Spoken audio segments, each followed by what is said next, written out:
jangan mimpinya jangan tanggung-tanggung, jangan dipikir kemudian saya jurusannya ini gitu. Tapi mau lanjutnya di jurusan yang lain itu sangat mungkin gitu. Jadi nggak usah dibatas-batasi mimpinya. Tapi dibaca passionnya di mana, kira-kira kemampuannya di mana, kelebihannya di mana itu harus dibaca. Nah, oke, kita lanjut dulu. Ketika bicara ekonomi syariah, keuangan syariah, yang mana bukan basic saya, tapi kalau saya mengikuti akhir-akhir ini, teman-teman juga tahu lah ya, ekonomi dan keuangan syariah, baik skopnya Indonesia atau umum ya secara global, itu pertumbuhannya positif. Karena orang-orang mulai banyak melirik ekonomi dan keuangan syariah, mulai banyak menjadikan ini sebuah bukan hanya alternatif, tapi merupakan solusi dari perekonomian itu sendiri. Oh ya, nanti kalau seandainya suara saya putus-putus atau gimana, kasih tahu aja ya. Kemudian karena pertumbuhannya yang besar, pertumbuhannya yang cepat, maka konsekuensinya adalah sumber daya manusia yang dibutuhkan itu juga pasti banyak. Ya, sumber daya manusia yang dibutuhkan itu banyak. Nah, itulah nanti yang akan membuka kesempatan untuk teman-teman dari ekonomi dan keuangan syariah. Kesempatannya banyak. Kalau kita mau bicara karir itu kesempatannya banyak. Teman-teman mungkin bisa memilih mau jadi akademisi, bisa mau jadi peneliti kah, mau jadi dosen kah, atau kalau anak milenial akhir-akhir kan mungkin cita-citanya agak ini, mau jadi YouTuber, mau jadi influencer yang membahas ekonomi syariah gitu kan, bisa juga. Itu merupakan kesempatan juga. Atau mau jadi praktisi yang memang berkecimpung di institusinya langsung, lembaga keuangannya langsung. Oh, saya pengen di perbankan syariah kah? Asuransi syariah, saya mau di fintech juga sudah banyak bermunculan. Saya mau di DSN MUI, saya mau jadi ulama yang memperjuangkan ekonomi syariah, yang memikirkan ekonomi syariah agar semakin berkembang di Indonesia, apapun itu. Kemarin juga Mang Amsi juga bilang pasar modal syariah Indonesia, investor syariahnya sudah semakin berkembang, jumlah saham syariahnya itu lebih banyak daripada saham yang non syariah. Itu kan merupakan peluang-peluang yang memang adalah tempatnya teman-teman nantinya gitu. Jadi kalau kita berbicara kesempatan sangat besar. Nah, pertanyaannya, meskipun kesempatan itu besar, orang yang dibutuhkan itu banyak, tapi teman-teman juga harus ingat, semua orang juga melihat kan peluang itu, semua orang melihat peluang itu, sehingga persaingan pun tetap ada. Gitu. Agar teman-teman menjadi orang yang dilihat dalam industri ini, agar teman-teman menjadi orang yang memang dipilih atau memang terlibat gitu, maka suara saya masih jelas?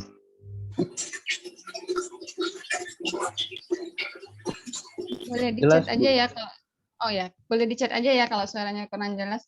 Karena saya sekarang tinggalnya di kampung, saya khawatir sinyalnya nyangkut-nyangkut di pohon sawit sekitar rumah saya soalnya.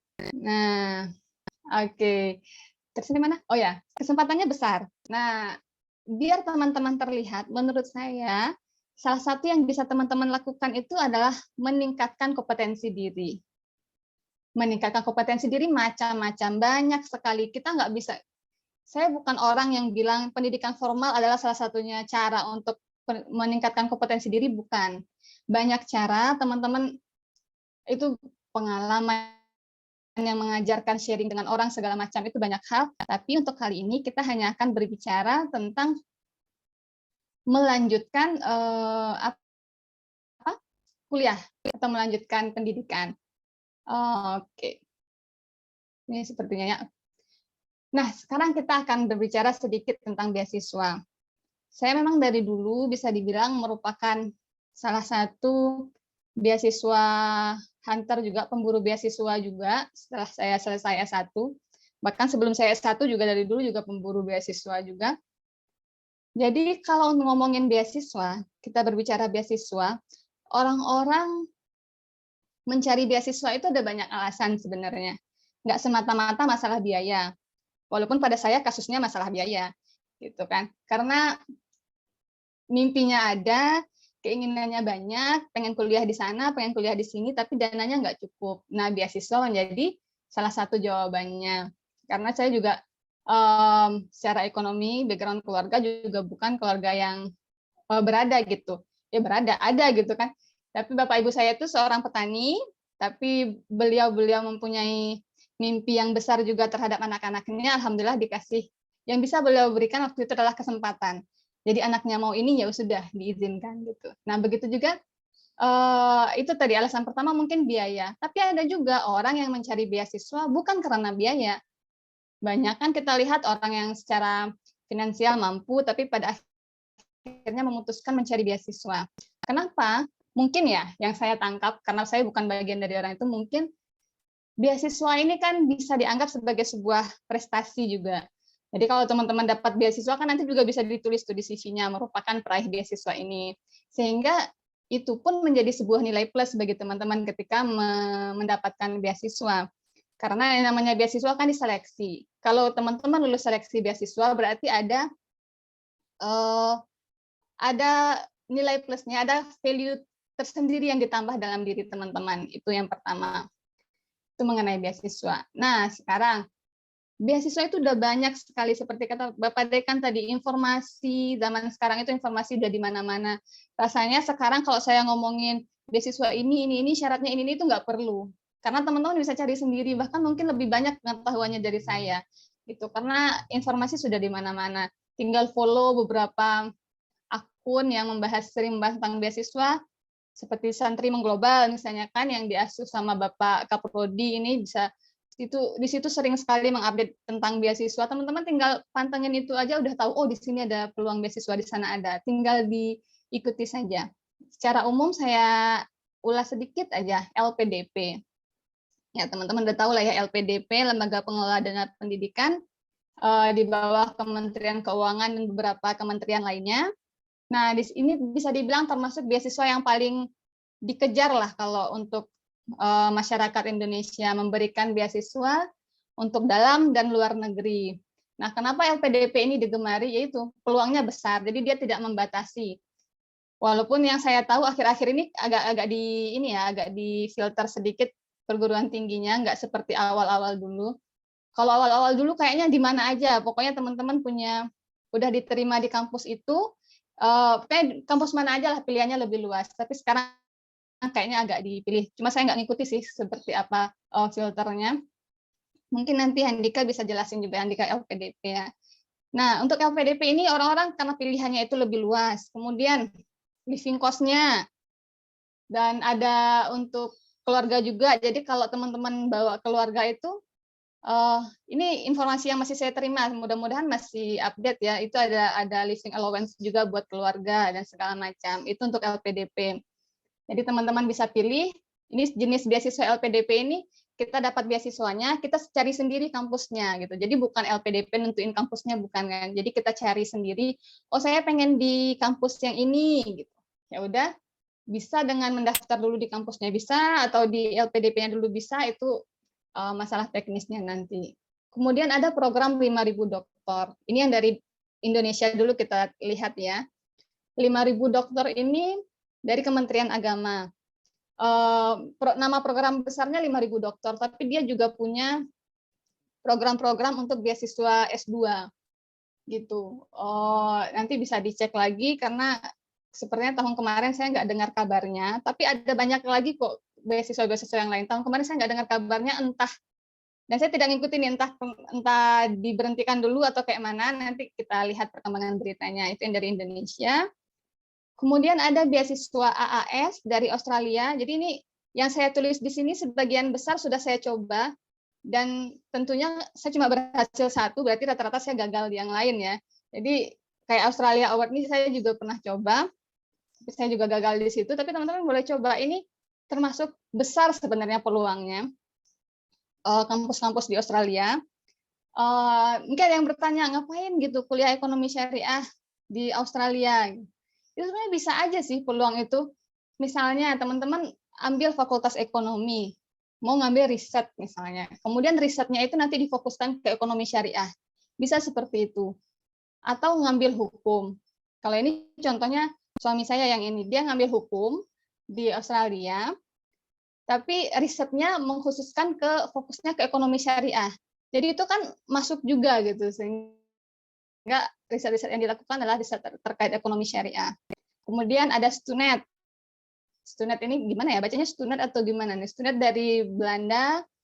Ada Turki yang juga setiap tahun ngasih beasiswa. Kalau Turki ini rutin. Tahun kemarin juga masih. Saya juga pernah daftar ini kayaknya di tahun 2014. Gagal tapi. Kemudian Fulbright. Kemudian kalau Maybank Islamic ini yang ngasih beasiswa ke saya untuk di INSEF itu dari Maybank Islamic. Jadi ini sebuah bank di Malaysia yang dia punya program dari bagian syariah manajemennya itu untuk memberikan beasiswa ke dalam ekonomi dan keuangan syariah.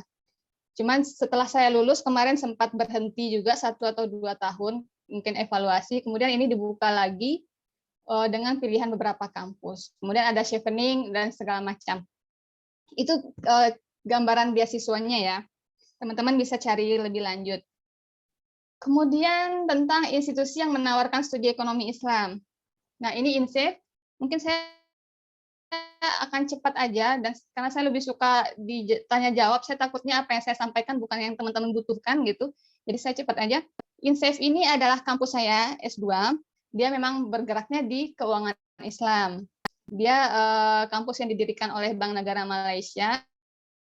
Sebagaimana teman-teman tahu, kalau Malaysia kan memang sokongan untuk ekonomi dan keuangan syariahnya langsung dari pemerintah gitu kan. Mereka bikin sebuah kampus yang memang didedikasikan untuk itu gitu. Jadi ini dia kalau nggak salah berdiri 2005. Nah, teman-teman juga bisa lirik nanti INSEF ini ngasih beasiswa dari INSEF-nya itu sendiri. Jadi ada beasiswa yang full, teman-teman bisa cek ada beasiswa yang full ini. Teman saya juga ada yang dapat beasiswa itu namanya Presidential Scholarship atau apa gitu dari INSEF. Ada juga beasiswa yang parsial. Maksudnya kita daftar dulu, nanti kalau nilai kita ada batasannya, kalau nilai kita mencapai sekian, maka kita bisa dapat beasiswa di berapa mata kuliah seperti itu. Jadi INSEF itu juga cukup banyak pilihan beasiswanya. Kemudian dari ISRO, ya, kalau ngomongin ekonomi Islam, teman-teman sebaiknya cek peluang-peluang yang ada di sini karena termasuk besar. ISRO ini juga menyediakan setiap tahun memberikan beasiswa, teman-teman bisa cek, dan dia biasanya lebih umum. Jadi perguruan tinggi yang ditawarkan itu nggak harus di sana gitu, kita bisa milih. Kalau nggak salah, teman saya ada yang dapatnya di USIM, University Sains Islam Malaysia, atau bisa di UM juga dari ISRO ini. Terus Mastercard, ini yang saya cantumkan yang saya ketahui ya, di luar sana mungkin lebih banyak. Kalau Mastercard ini kebetulan teman saya ada 2 orang juga yang dapat beasiswa dari Mastercard untuk ekonomi Islam. Kemudian ini Maybank Islamic yang saya dapatkan itu. Nah, selanjutnya kita lihat institusi yang menawarkan studi ekonomi Islam. Ini saya kasih link di sini, teman-teman bisa cek di sini ya. Ini merupakan laporan yang dibikin oleh teman-teman di KNEKS. Di situ dia melihat perguruan-perguruan tinggi yang masuk world ranking ya, yang ranking dunia. Terus dia lihat di antara 1.000 kalau nggak salah, di antara 1.000 perguruan tinggi terbaik dunia versi QS itu yang menawarkan pendidikan ekonomi Islam itu yang mana-mana aja gitu. Teman-teman bisa cek. Nah, kan ada orang beda-beda nih. Ada yang pengen belajar di luar negeri itu yang penting lihat kampusnya. Pokoknya saya pengen di kampus yang masuk ranking dunia. Ada yang kayak gitu. Ada yang fokusnya bukan kampus, tapi fokusnya adalah ekonomi Islam ini bagusnya di kampus mana gitu. Jadi mungkin kampus itu secara ranking dunia nggak tinggi-tinggi amat, tapi dia ekonomi syariah di situ yang terbaik. Keuangan syariah di situ yang terbaik. Ada yang nyarinya kayak gitu. Itu pilihan aja, terserah teman-teman mau pilih yang mana. Kalau dari hasil laporan tadi, di antaranya itu kampus-kampus yang masuk ranking dunia yang menawarkan ekonomi Islam itu ada University Malaysia, UM, kemudian Durham, Darham University. Jadi kalau pengen merasakan kuliah di luar negeri, pengennya itu nggak pengen, Malaysia mah terlalu dekat gitu. Makanannya sama aja kayak di Indonesia, nggak maunya yang jauh. Oke, maunya ke Inggris misalnya, bisa pilih Darham University karena di situ juga menawarkan studi ekonomi Islam. Teman-teman juga banyak yang menargetkan Darham University ini untuk belajar ekonomi Islam. Tapi memang lebih banyaknya memang di Malaysia. Kalau untuk ekonomi Islam ya masih banyak Malaysia dan Indonesia. Kalau Indonesia ada di UI tentunya, ada di UGM, ada UNER, yang sering tersebut itu untuk ekonomi Islam itu yang sering kampus-kampus Indonesia yang masuk ranking dunia yang menawarkan ekonomi syariah itu diantaranya itu UI, UGM, UNER. Kalau kampus Malaysia ya ini ada Universiti Kebangsaan Malaysia, ada UM, ada IIUM. IIUM ini banyak sekali teman-teman Indonesia yang lanjut di sana. Itu kampus-kampusnya. Kemudian mungkin di sini jangan salah fokus dengan IELTS-nya ya. Ini saya bikin besar-besar, entah kenapa saya pengen aja bikin besar. Jadi where to start? Gimana memulainya? Tadi udah tahu nih kampusnya, peluang beasiswanya apa. Sebenarnya untuk pemulai itu kalau saya sih mulai dari rencana dulu pastinya. Mulai dari rencana. Teman-teman tadi sudah tahu peluang-peluang kerjanya seperti itu. Mungkin teman-teman sudah bisa membaca keinginan dirinya seperti apa. Maka bikinlah rencana. Oh, saya pengennya sih nanti jadi dosen nih. Saya pengen jadi dosen, saya pengen menuntut ilmunya ke profesor ini nih. Saya suka profesor ini cara pikirnya. Oh, profesor ini ngajarnya di kampus ini nih. Oh, saya targetnya kampus ini nih. Semacam itulah. Jadi teman-teman tuh punya lah. Oh, saya pengennya jadi ini. Jadi ini nih, saya harus menguasai ini. Yang mana kalau ingin menguasai ini, masuknya kampus ini nih gitu. Jadi adalah rencana-rencana seperti itu sehingga jelas. Walaupun mungkin ketika di jalan, ketika kita udah bikin rencana, lah kok nggak sesuai rencana, ya nggak apa-apa. Udah bikin rencana tapi ternyata harus belok sedikit, harus berhenti sebentar, harus cari balik arah lagi, kemudian maju lagi, itu kan biasa kalau soal rencana. Tapi teman-teman punya rencana dulu. Karena kalau nggak punya rencana, susah juga mau bergerak itu mau kemana gitu. Jadi punya rencana studinya, dan memang kalau target teman-teman itu adalah luar negeri, tidak bisa tidak kemampuan bahasa yang harus diasah. Gitu. Baik itu teman-teman mau ke mana? Timur Tengah, mau kemana? Pokoknya yang luar negeri, teman-teman harus asah kemampuan bahasanya. Seperti teman-teman tahu, kemampuan bahasa itu kan bukan kemampuan yang, oh besok saya tes TOEFL nih, belajar malam ini, besok langsung dapat skor bagus, kan bukan. Kemampuan bahasa itu kan keterampilan, sesuatu yang teman-teman harus usahakan gitu. Teman-teman nggak bisa tuh yang belajarnya sehari 2 hari terus pinter bahasa, itu nggak bisa. Mau belajar 40 jam, 48 jam nonstop, kemudian berharap bisa berbahasa, itu enggak.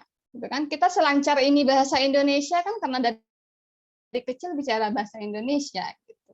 Begitu juga dengan bahasa asing. Jadi mumpung teman-teman sekarang masih di bangku perkuliahan, yang saya rasa ada banyak lah, saya rasa waktu yang bisa dialokasikan untuk belajar itu, bisa tuh persiapkan bahasanya. Percayalah kalau memang waktu kuliah ini memang waktu terbaik teman-teman belajar. Saya kasih tahu karena saya sudah jalannya mungkin lebih duluan dari teman-teman. Saya sudah punya suami, sudah punya anak-anak, sehingga porsi untuk belajar itu akan lebih sedikit. Nah, mumpung mahasiswa, teman-teman mungkin tanggung jawabnya belum sebanyak itu, gunakan waktunya buat belajar bahasa.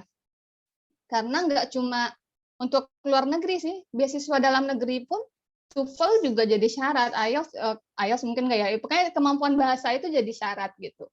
Makanya tolong kalau emang punya keinginan untuk bahasanya harus diasah dari sekarang.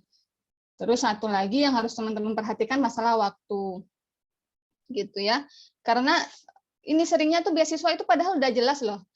Timeline-nya itu jelas. Biasanya LPDP itu pendaftarannya bulan-bulan ini, ada deadline-nya gitu. Tapi orang-orang terkadang lalai gitu dengan timeline itu. Kemudian terakhir, saya ingin bicara soal apa sih yang harus dimiliki untuk bisa meraih beasiswa. Kalau ada yang bertanya seperti itu, maka saya cuma jawab satu, tekun. Kalau berdoa apa segala macam itu sudah pasti ya tekun. Walaupun saya yakin ini teman-teman Institut PT IKI merupakan teman-teman yang tekun ya. Setelah saya tidak menemukan orang yang lebih tekun daripada orang yang mendalami Al-Quran, menghafal Al-Quran, itu adalah orang yang paling tekun.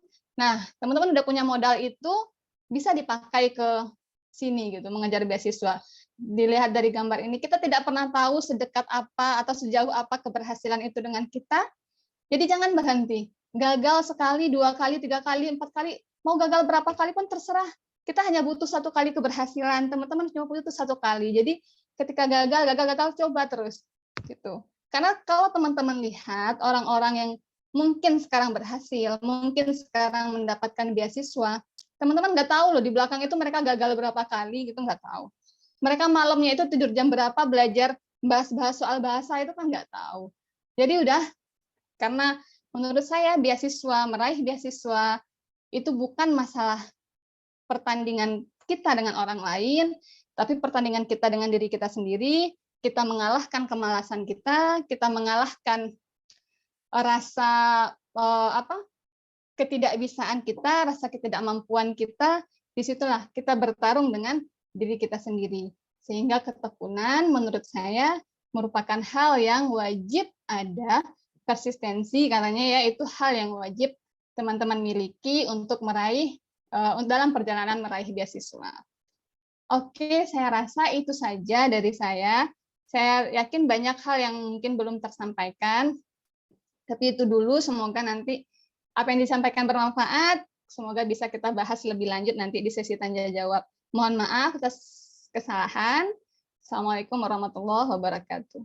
Waalaikumsalam. Waalaikumsalam warahmatullahi wabarakatuh. Terima kasih untuk Bu Alfi atas pemaparannya. Teman-teman yang belum menyalakan kamera, nyalain dong. Kita mau lihat nih muka-muka seger-seger kalian semua nih. Muka-muka mandi-mandinya mana nih? Udah seger pasti kan, masa nggak ada yang buka kamera? Ayo dong, semangat. Oke, kita beranjak ke sesi selanjutnya. Sebelum itu, kita bacakan CV beliau terlebih dahulu. Ya, beliau adalah Bapak Muhammad Handika Surbakti. Beliau pernah berkuliah di UIN Sunan, mengambil program S1 di UIN Sunan Ampel, Surabaya, mengambil jurusan program studi hukum ekonomi syariah pada tahun 2012 sampai 2016, dan beliau mengambil program S2 di Universitas Indonesia 2019 sampai sekarang. Dan untuk pengalaman kerja beliau, salah satunya beliau pernah menjadi Asosiasi Fintech Syariah Indonesia sampai sekarang ini. Mungkin yang lain-lainnya bisa dibaca ya, teman-teman semua. Dan beliau juga berpengalaman organisasi di salah satunya jadi founder and advisor di UINSA ya, Student Forum sampai sekarang juga. Mungkin kita langsung saja, waktu dan tempat untuk Bapak Muhammad Handika, kami persilahkan. Baik, terima kasih Tahta. Assalamualaikum warahmatullahi wabarakatuh. Waalaikumsalam warahmatullahi wabarakatuh. Alhamdulillahirabbil alamin. Allahumma shalli wa sallim wa barik ala sayyidina Muhammad wa ala ali sayyidina Muhammad. Alhamdulillah pada pagi hari ini teman-teman kita bisa bersilaturahmi bersama. Semoga teman-teman semuanya dalam keadaan sehat walafiat, baik secara fisik maupun secara mental ya. Dan selain sehat juga harus bahagia dong ya. Kayak Mas Tahta tuh ceria banget dari tadi. Nah, Mas Tahta, saya mohon izin nih, saya belum bisa share screen, mungkin bisa bantu jadi host ya. Nah, teman-teman semuanya, sebelumnya yang saya hormati Bapak Rektor, Bapak Kiai Haji Profesor Nasaruddin Umar, Bapak Dekan juga tadi yang sudah memberikan sambutan, dan Bapak Kaprodi, Pak Dito Alif Pratama, dan juga nih kakak saya Kak Alfi Husni yang sangat humble. Kalian teman-teman tahu dengan profil beliau yang luar biasa, tapi beliau sangat humble ya, dan masih mau berkenan berbagi dengan teman-teman pada kesempatan kali ini. Nah, insya Allah sesi saya akan dalam tanda kutip hanya akan memberikan perspektif melengkapi, karena mostly hampir paradigma untuk mendapatkan beasiswa, baik itu student exchange, pertukaran pelajar maupun studi S2, itu paradigmanya mirip-mirip seperti yang hampir beririsan semua gitu ya. Jadi kami materi saya akan lebih seperti melengkapi daripada apa yang Kak Alfi Husni sampaikan, dan memang beberapa yang saya siapkan juga bisa jadi persis sama dengan apa yang beliau tadi sampaikan. Nah, tadi saya sudah dikenalkan oleh Mas Tahta. Saya senang tentu ya ketemu teman-teman PT IKI, karena saya pernah disidang oleh sekitar 5 dosen PT IKI di MTQ Nasional. Kali itu saya ikut MTQ Nasional Musabakoh Makalah Al-Quran tahun 2018. Alhamdulillah memang kala itu dapat rezeki juara 2 ya. Dan kala itu hampir semua juri itu dosen-dosen PT IKI. Saya masih ingat banget itu ketua dewan jurinya adalah Profesor Darwisude, dan luar biasa ya beliau kealiman beliau di bidang studi Al-Quran sangat luar biasa. Dan juga ada beberapa dosen lainnya yang kala itu dia dalam tanda kutip ya mensidang saya di sana. Jadi saya setuju dengan Kak Alfi Husni tadi, bertemu dengan teman-teman yang ahli Quran, hamalatul Quran itu suatu kesempatan yang luar biasa. Itu saya rasakan ketika saya persiapan MTQ gitu kan, gabung lah ya sama teman-teman pegiat-pegiat Al-Quran lainnya. Jadi terima kasih teman-teman sudah mengundang saya untuk berbagi pada pagi hari ini. Nah, saya akan share cerita personal saya sebagai mahasiswa ekonomi syariah gitu ya, tentang mendapatkan kesempatan baik itu beasiswa, student exchange di dalam maupun di luar negeri, konferensi, baik bidang akademik maupun akademik. Jadi ini topiknya spesifik memang khusus untuk mahasiswa ekonomi syariah. Nah, saat ini saya juga sedang studi S2 di UI, di ekonomi dan keuangan syariah juga, di Sekolah Kajian Strategi dan Globalnya UI. Insya Allah mohon doanya teman-teman, insya Allah tahun ini, semester ini insya Allah akan finish, sedang melakukan penelitian. Nah, juga saat ini kenapa saya ada di AFSI gitu ya, sambil kuliah. Sebenarnya di AFSI ini saya mencari data untuk riset. Jadi data risetnya itu diambil dari AFSI nih, karena bahasnya fintech syariah. Jadi semacam magang sebenarnya ke sana, tapi akhirnya karena untuk riset saya sambil beraktivitas di Asosiasi Fintech Syariah Indonesia. Nah, berikutnya Mas Tahta.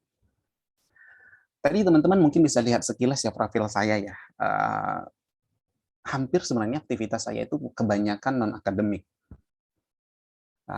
Itu karena dulu ketika saya masuk, karena dulu kuliah motivasinya hampir sama kayak Kak Alfi, pengen dapat beasiswa karena nggak bisa membiayain gitu ya. Jadi mau jurusan apapun nggak apa-apa dah gitu ya. Terus tapi memang ekonomi Islam, saya pernah ikut olimpiade ekonomi ketika kelas 1 aliyah, terus hadiahnya buku ekonomi Islam.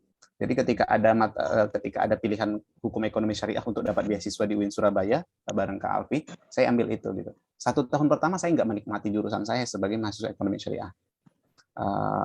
Saya akhirnya banyak aktif di luar kampus ya. Makanya kan teman-teman lihat background-nya mostly adalah di luar akademik.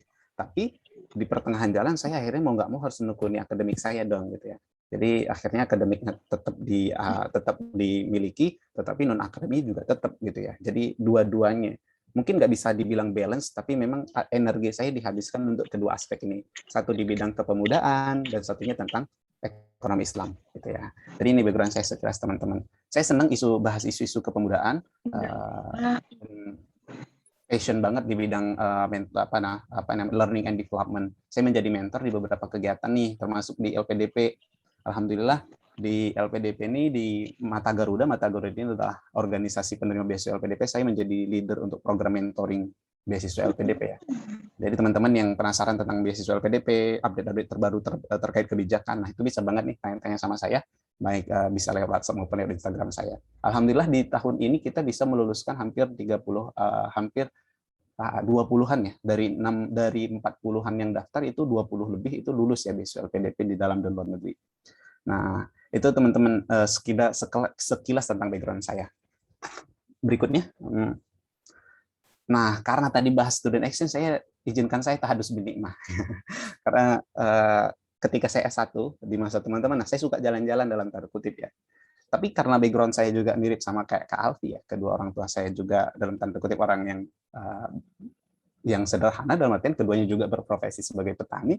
Jadi nggak mungkin saya untuk jalan-jalan ke luar negeri hanya untuk jalan-jalan, mengandalkan uang dari orang tua gitu. Jadi mau nggak mau caranya ya salah satunya ya bagi kita ini ya cari beasiswa gitu ya.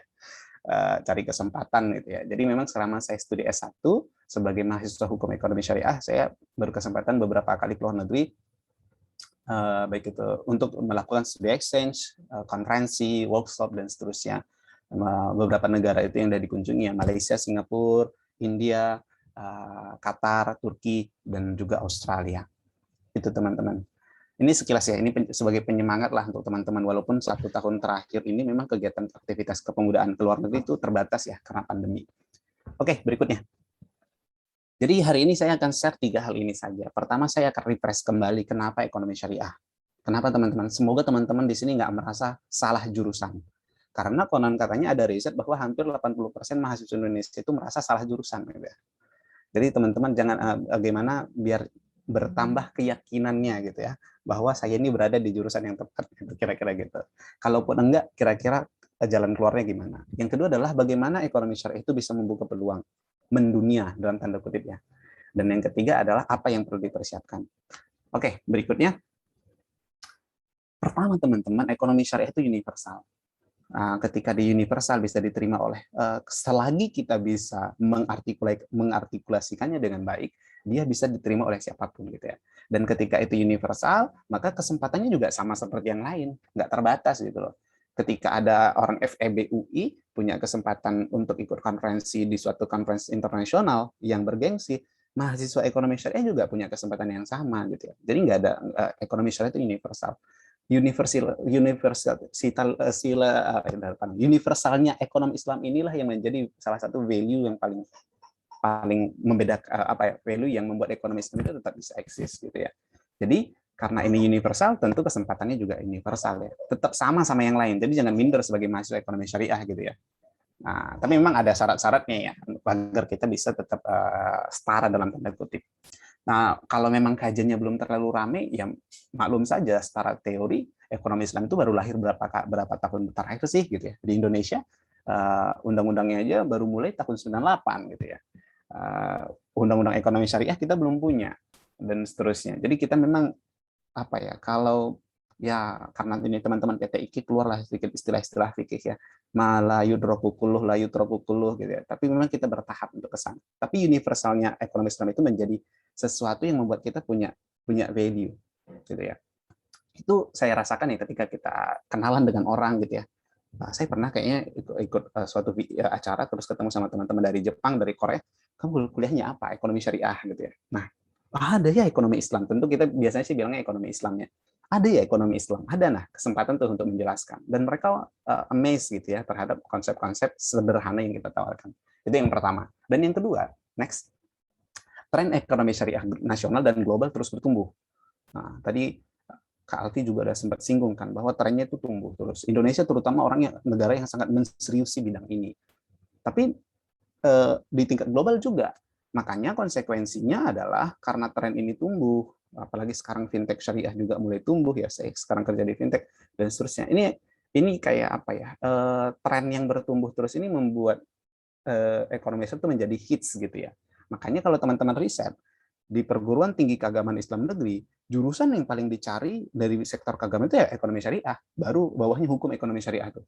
Ekonomi syariah kan kalau di UIN itu di FEBI, hukum itu di syariah gitu ya. Ini artinya tren untuk ini memang tumbuh terus. Jadi teman-teman, sekarang saya pengen yakinkan bahwa insya Allah tidak berada di jurusan yang salah gitu ya. Tinggal bagaimana kita mencocokkan diri. Berikutnya, karena tadi beragam, karena tren tumbuh dan seterusnya, akhirnya beragam perguruan tinggi kelas dunia telah membuka prodi-prodi ekonomi syariah. Tadi kayak Kak Alfi sudah jelaskan ya, ada Durkheim dan seterusnya. Memang Kak Alfi dalam LPDP sekarang pembatasan universitas terjadi. Makanya ekonomi Islam dulu yang boleh LPDP membiayai prodi ekonomi Islam di Durkheim, sekarang nggak lagi gitu ya. Sekarang itu kampusnya ditentukan, prodi ditentuin. Nah itulah salah satunya. Saya juga nggak bisa ikut LPDP untuk luar negeri jadi. Karena memang pengennya di conversion di dirham kala itu ya. Tapi intinya adalah selain daripada program tinggi perguruan tinggi udah mulai buka prodi ekonomi syariah, agensi-agensi internasional juga udah mulai membuka karir di bidang ekonomi syariah. Teman-teman tahu ya, Perserikatan Bangsa-Bangsa, United Nation, di bawahnya kan ada UNDP dan seterusnya. Nah, sektor-sektor agensi-agensi dari Perserikatan Bangsa-Bangsa atau United Nation ini juga udah buka tuh peluang-peluang untuk teman-teman ekonomi syariah berkarir. Makanya kalau lihat kajian-kajian Islamic Finance and SDGs, Islamic Finance and ESG gitu, itu yang nerbitin UN gitu, yang nerbitin World Bank, yang nerbitin IMF gitu ya. Karena memang ini dalam tanda kutip barang yang mereka tertarik gitu ya. Nah, lagi-lagi membuktikan bahwa ekonomi Islam atau ekonomi syariah itu universal, bisa diterima oleh kalangan siapapun. Oke. Baik, berikutnya teman-teman.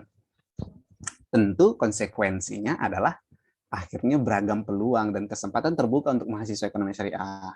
Nah, trennya bagus, akhirnya banyak peluangnya, baik itu untuk kegiatan akademik maupun non-akademik gitu ya.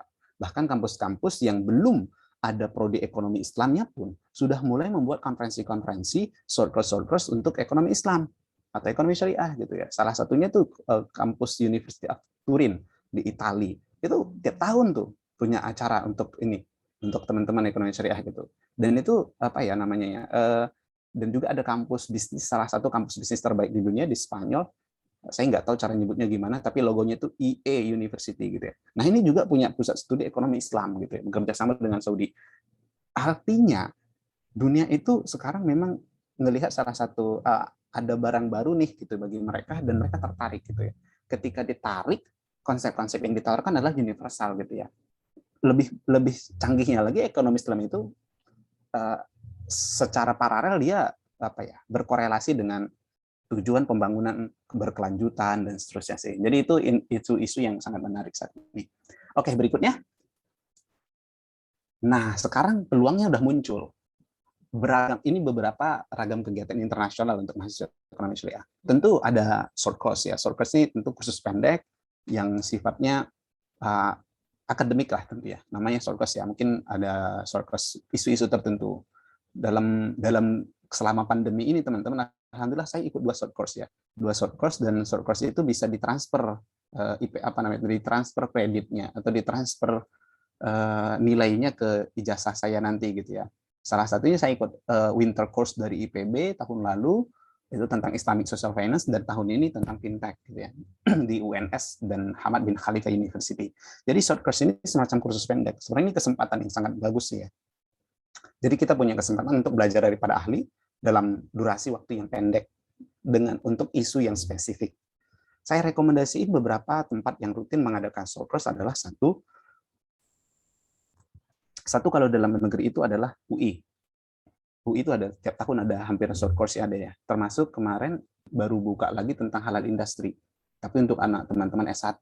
Bahkan short course-nya UI itu yang S1 untuk halal industri ini walaupun online itu mahasiswanya dikasih uang jajan. Itu ya, short course di UI. Ada juga selain daripada industri halal ada juga short course yang rutin diadakan oleh Pusat Ekonomi dan Bisnis Syariahnya UI. Nah, itu juga hampir setiap tahun ada. Bisa lihat di Instagramnya PEPS UI kalau tidak salah. Yang kedua ada IPB University. IPB University tiap tahun itu winter course. Berarti sekitar bulan, yang nggak tahu sih Indonesia ada winter atau ada summer atau enggak, tapi namanya winter course gitu ya. Biasanya dilaksanakan itu di bulan September, Oktober itu di antara itu. Nah, short course ini ya kayak kita kuliah biasa teman-teman, tapi bisa durasinya bisa jadi cuma seminggu atau 1 bulan, tapi setiap minggu 2 pertemuan kayak gitu ya. Nah, nanti di akhir ada ujiannya juga itu dan ada sertifikat mengikuti dan juga sertifikat semacam ijazah kecil-kecilan gitu ya. Nah, kalau yang saya ikuti memang IPB sama dari UNS sama Hamad bin Khalifa itu kayak gitu. Jadi ada kreditnya gitu ya. Ada kayak semacam ini bisa sebenarnya kita, apalagi dengan kebijakan Menteri Nadiem Makarim sekarang itu bisa dipakai gitu ya. Kita bawa ke kampus bahwa kita kuliah di sini juga gitu lah. Itu untuk short course ya. Terus yang luar negeri yang sering mengadakan short course adalah Durham University. Ada Durham Islamic Finance Summer School. Ini Inggris, teman-teman. Nah, teman-teman bisa kepoin tuh. Terus yang kedua ada juga di Turki tuh sebelumnya teman-teman short course yang banyak lagi dilakukan oleh teman-teman di kampus Turki. Turki sebenarnya baru-baru ya membuka prodi-prodi ekonomi Islam yang belum terlalu lama. Tetapi mereka memang untuk menaikkan minat dan mengumpulkan para pakar dan pada pegiat ekonomi Islam dilakukan melalui workshop-workshop sama short course. Kampus yang rutin mengadakan short course juga dari Turki itu adalah Sakarya University dan juga Istanbul Sabahattin Jaim University, IZU University, dan juga ada Marmara University. Nah, ini hampir setiap tahun untuk buat semacam workshop maupun short course di bidang ekonomi dan keuangan syariah. Jadi sebenarnya kesempatan mengglobal atau kesempatan menginternasional itu terbuka luas bagi teman-teman ekonomi syariah. Itu yang kampus tadi ada dari Inggris, ada Turki ya. Tentu masih banyak kampus lainnya yang membuka kesempatan short course seperti ini. Terus yang kedua, yang pengen akademiknya lebih meningkat dikit ada call for paper. Ini semacam menulis esai teman-teman, bukan menulis esai, menulis hasil riset kita lah ya. Nanti risetnya dipresentasikan gitu ya. Jadi misalnya teman-teman melakukan penelitian bareng dosen gitu ya. Mungkin tentang isu-isu apa ke ekonomi dan keuangan syariah Indonesia, terus disubmit, nanti kalau di accept, kita bisa diundang untuk presentasi. Mostly biasanya kalau for paper ini, kalau penyelenggaranya canggih, biasanya tiketnya semua ditanggung ya biasanya ya. Itu call for paper. Jadi ini memang akademik ya. Ini makanya saya buat dua nih. Yang ke kiri ini memang dia arah-arahnya anak-anak akademik, yang ke kanan ini yang anak-anak akademik gitu ya. Yang ke kanan itu ada conference. Konferensi itu banyak ragamnya. Kalau saya ikuti itu mostly adalah konferensi-konferensi non-akademik gitu ya, tapi membahas isu-isu kekinian di global gitu ya. Tapi kita bisa bawa approach daripada atau pendekatan ekonomi Islam atau ekonomi syariah ke sesi-sesi itu. Misal bagaimana ekonomi syariah melihat kemiskinan.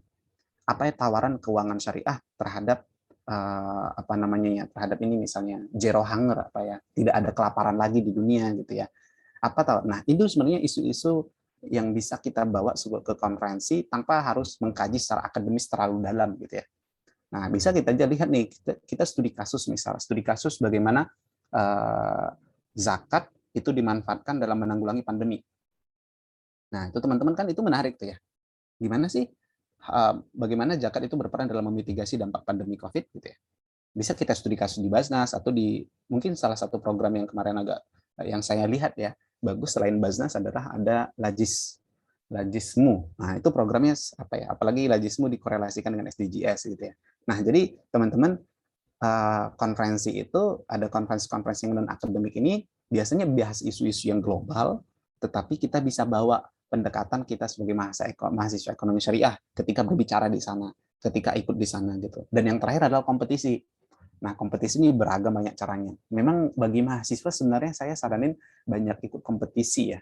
Karena itu sebenarnya kesempatan untuk mengasah dan ada kompetisi itu maksa kita juga ya untuk berpikir, dan yang kedua kita punya kesempatan untuk bertemu dengan orang-orang baru dan seterusnya. Nah, kompetisi tentu kalau ekonomi syariah sekarang dengan adanya forum silaturahmi studi ekonomi Islam di Indonesia, FOSE, banyak banget ya kompetisi di bidang ekonomi syariah gitu ya. Jadi sekarang justru peluang itu sangat terbuka luas, tinggal teman-teman kita mau memanfaatkan atau tidak.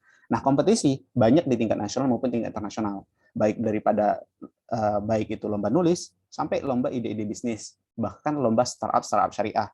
Bahkan teman-teman tahu kan OKI, organisasi kerjasama Islam, itu punya semacam lomba inkubasi atau startup di bidang ekonomi dan keuangan syariah. So, saya pengen nyampein ke teman-teman bahwa kita punya equal opportunity dengan prodi-prodi lain. Kita punya kesempatan yang sama. Nah, tinggal bagaimana kita meramu apa yang kita punya. Dan kata Kak Alfi tadi adalah kompetensi. Kita masuk ke berikutnya. Tentu, next teman-teman. Tentu selain daripada itu ada studi S2 dan S3 ya di kampus-kampus kelas dunia. Ini konsekuensi salah satu dari apa ya terbukanya kesempatan makin luas. Oke, kita baik ke berikutnya. Tentu kita udah tahu nih beragam ini ya, beragam kesempatan dan seterusnya. Terus gimana biar nyampe ke sana? Nah, makanya tadi saya sangat sepakat sama Kak Alfi, ini adalah kompeten, itu salah satu atau kompetensi. Tapi kita bahas satu persatu. Kekinian, keuntungan teman-teman yang kuliah di Jakarta. Nah, nggak tahu ya kalau TTIK masuk Jakarta ya, walaupun di Lebak Bulus ininya. Saya dekat, saya tinggal di Pondok Indah Ilir teman-teman. Jakarta. Pondok Ilir, Masya Allah. Tangerang Selatan lah, Mas. Iya, benar. Pondok Ilir, Tangerang Selatan. Saya Tangerang Selatan. Kalau PTIK ini Jakarta ya? Ya, Jakarta Selatan, Mas. Jakarta Selatan, siap. Iya. Nah, keuntungan teman-teman yang kuliah di Jakarta itu adalah mudah mendapatkan akses informasi. Ya. Kekinian yang saya maksud di sini adalah up to date terhadap isu-isu yang berkembang di isu yang kita tekuni. Jangan sampai kita sebagai mahasiswa ekonomi syariah, tetapi kita nggak update nih apa perkembangan yang ada di Indonesia. Mungkin kemarin Mang Amsi sudah nyampein kan bahwa investor retailnya syariah itu meningkat, saham-saham syariah makin banyak gitu ya. Indeks-indeks indeksasi saham syariah juga makin beragam gitu ya. Kemarin diluncurkan juga indeks Sharmes dan seterusnya. Nah, kita harus up to date dengan itu. Oh iya, ada fintech syariah. Oh iya, memang ada ya fintech syariah. Apa bedanya sama pinjaman online yang sering viral itu?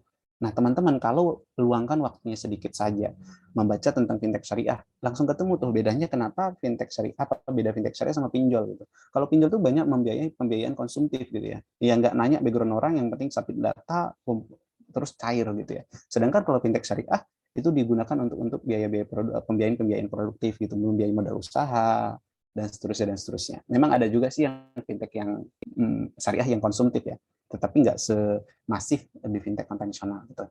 Artinya kekinian adalah selalu up to date dengan isu-isu terkini terkait studi yang sedang kita amban. Kala ini adalah tentang ekonomi syariah. Terus yang kedua, aktif berorganisasi. Organisasi itu banyak macamnya. Kalau saya boleh bagi, saya biasa bagi organisasi menjadi 3. Satu, organisasi sesuai dengan akademik, ada organisasi yang tidak sesuai dengan akademik atau non akademik, dan ada satu organisasi yang sesuai dengan background. Nah, kalau teman-teman ikut mungkin ya ikut HMI, ikut HMII, ikut IPPNU, IPNU, itu kan ngikuti backgroundnya atau ngikutin atau seterusnya. Tapi kalau misalnya ikut Hima Eksyar, itu organisasi yang sesuai dengan akademik gitu ya. Nah, tapi ketika menjadi relawan di suatu acara, suatu kegiatan, suatu organisasi dan seterusnya, nah itu organisasi yang non akademik gitu ya. Tapi semua organisasi ini punya manfaat gitu ya. Kenapa penting berorganisasi? Karena di organisasi lah kita bisa mengupdate informasi-informasi terbaru, satu. Yang kedua, di sana kita bisa berinteraksi dengan orang-orang baru, ketemu mentor-mentor, dan seterusnya. Jadi anak-anak S1 itu saya selalu provokator ya untuk berorganisasi. Ada yang bilang, Bang, saya nggak mau berorganisasi. Boleh nggak? Boleh. Boleh kok nggak berorganisasi, tapi syaratnya satu, akademiknya harus moncer gitu ya. IPK-nya 4, selama kuliah itu risetnya 10, ikut konferensi internasionalnya 2 kali gitu. Nah, itu baru nggak apa-apa tuh, nggak usah ikut organisasi, karena nanti udah punya harga sendiri gitu ya. Nggak apa-apa. Tapi kalau misalnya nggak, kita harus sesuaiin.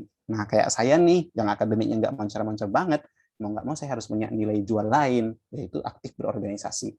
Orang aktif berorganisasi itu punya beberapa indikasi yang bisa kita dapatkan, terutama dari perspektif penyeleksi beasiswa biasanya. Orang ini peduli sama lingkungan sekitarnya, satu. Yang kedua, dia mau bekerja sama.